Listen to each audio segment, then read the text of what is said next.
So look, if you've already bought or you've been looking forward to buying a TV in 2025, whether it's for PC gaming or general TV/movie watching or even console gaming, well, you've probably been looking forward to the 2025 Value Electronics TV Shootout to figure out what's the king of TVs. And look, I know Robert who runs these. He's a great guy and I love everyone who's involved with the project, but today the results came out and I want to discuss them because in some cases I definitely agree with some of the results, and in others I think I have a different opinion, and I want you guys to let me know what your opinion is on the best TV of 2025 in the comments below, respectfully.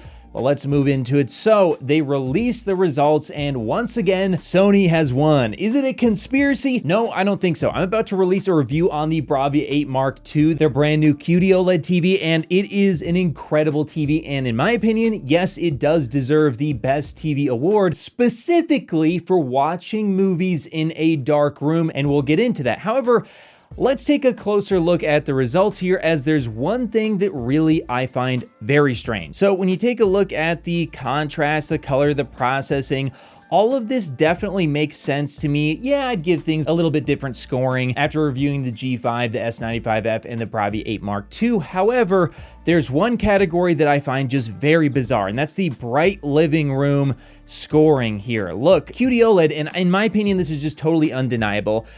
I believe QD-OLED is, when it comes to bright room viewing, one of the worst options that you could possibly look at. I think if you're in a bright room, they just have too many problems. The screen turns magenta, the contrast goes out the window, and your shadow detail really gets buried. I just don't think it's a good choice for a bright room. So when I see in the HDR testing that it's beating the W-OLED alternatives from Panasonic and LG in the scoring here, I just can't explain that. I have no idea why it got scored that way, and I definitely disagree. Let me know what you think about that in the comments below, but I certainly don't believe that QD-OLED, even though I believe it gives you a better picture in a dark room, I don't think it's the right choice in a bright room. So I decided to throw together my opinion on the best TV of 2025. Let's break them down, as I've had many hours with these TVs. The only one I won't have a full review on, possibly this year, although definitely not soon,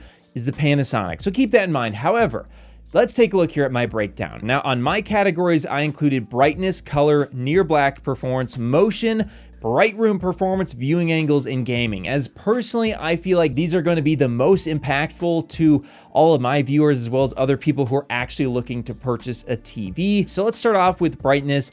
I think the G5 definitely takes it here. I think all of them are very bright, and the Sony Bravia 8 is technically the least bright. However, if you calibrate the vivid mode, it actually does come very close to the others, just a little bit behind.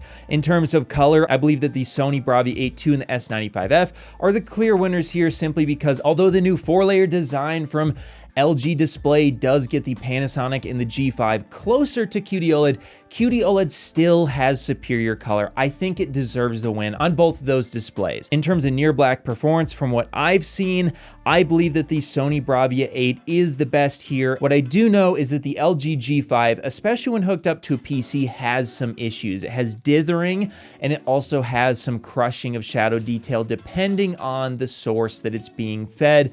So I do believe that the LG definitely does deserve to be in last place for shadow detail, and is something LG needs to improve on. And I think LG should allow PC gamers to completely disable dithering, as if you don't know what dithering is, you might see it as kind of like crawling on dark gray backgrounds. That doesn't happen on QD-OLED, so a glossy QD-OLED will actually look cleaner in dark content than a W-OLED, and it definitely shows. Is it a deal breaker? I don't think so, but it is a problem. Next, we have motion performance, and I'm not talking about gaming, I'm talking about motion interpolation. Some people don't care about this. I think it's a big deal. I think a lot of people do make heavy use of this, and in my opinion, the Sony, as well as possibly the Panasonic and LG, should kind of be tied.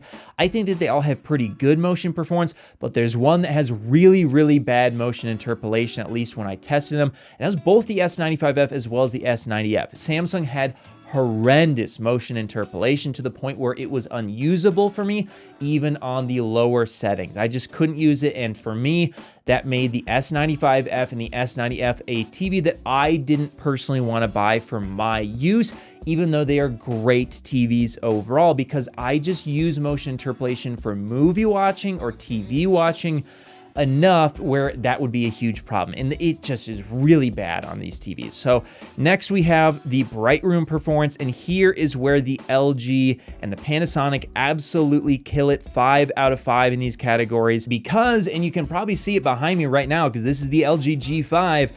Well, I mean, take a look, try and focus in on if there's something that's supposed to be dark, shadow, detail, or contrast. I've got a studio light in the corner right now pointed at me, and this screen still looks great. I cannot say that about QD-OLED. If you have a studio light in your room, QD-OLED is gonna turn purple, and it's just, the contrast is gonna absolutely fall flat compared to W-OLED. I just was using a QD-OLED monitor for the longest time. The TVs are essentially the same. And yes, the contrast is just terrible in a bright room. It just is. Now, if there's a little tiny bit of light in the room, you're fine, especially if it's not directly pointed at the display. But if there's any significant amount of light pouring in through a doorway, a window, overhead lights, anything like that, it just totally falls off a cliff. And yeah, they're gonna get crushed by W-OLED in this category, and do keep that in mind. Depending on where you're watching something, one technology is going to be better than the other. That's just how it is. There is no perfect display technology right now, and the best OLED for a bright room is W-OLED. In my opinion, it's just totally indisputable, and I don't see how it could be counted any other way. It's just a very obvious victory for W-OLED.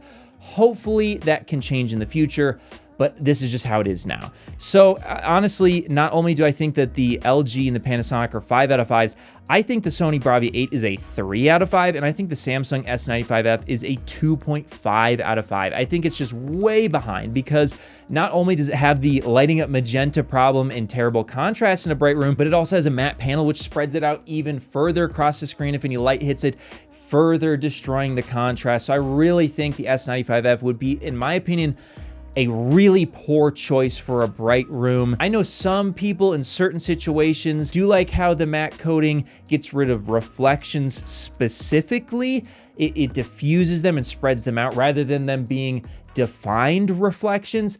I don't like it. Some people do, but I think it's a poor choice for a bright room either way. And I also just don't like the matte coating in general because I think it cuts down on the clarity and the contrast and depth of the image overall. Next up, we have viewing angles. And here I think QD-OLED absolutely crushes W-OLED.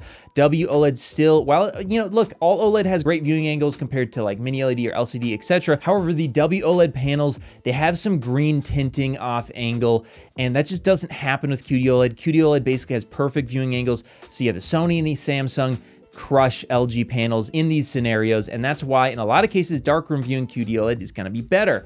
Now, in terms of gaming, here's where it throws you for a loop because I think that the G5 and the S95F are pretty close for gaming. Personally, I prefer the LG G5 because I know that, you know, HDIG is definitely here to stay. I think it will be here to stay on the S95F, but I don't know. I've had some firmware goofiness with Samsung in the past, so I prefer LG when it comes to gaming personally, but I think they're both essentially 5 out of 5 displays for gaming. I think Panasonic would come next because the G5 and S95F are 165 Hertz and also have VRR and all that good stuff, whereas the Panasonic is 144 Hertz. So for PC gamers, I think the G5 and S95F are just a little tiny bit better. That little extra bit of speed, it is important for online gaming. And then the Sony Bravia 8 II actually would put in last place for gaming because not only is it 120 Hertz, but it also has, from my testing right now, broken HDIG and the slowest response times out of any OLED I've tested so far. Is it horrible? Definitely not. It's definitely very doable for gaming. It's not a deal breaker. It's just not going to be as fast as the LG or the Samsung. So just keep that in mind. So the overall totals, if you know, look, let's just move on to the without gaming and with gaming section here. So without gaming, I'd say in last place is the S95F. I think it's really hurt by the matte coating. And look, even though it's in last place, if you have all 4 of these displays in one room, even if you're looking at them side by side, I think they're all so good that it's gonna be hard for a lot of people to even make the choice. And I actually think that reflects in the scoring that I've given them. I think all 4 of these are very, very close. So even though the S95F is in last place technically, I still think it's a really, really good OLED and a really good TV, and one of the best TVs you can technically buy.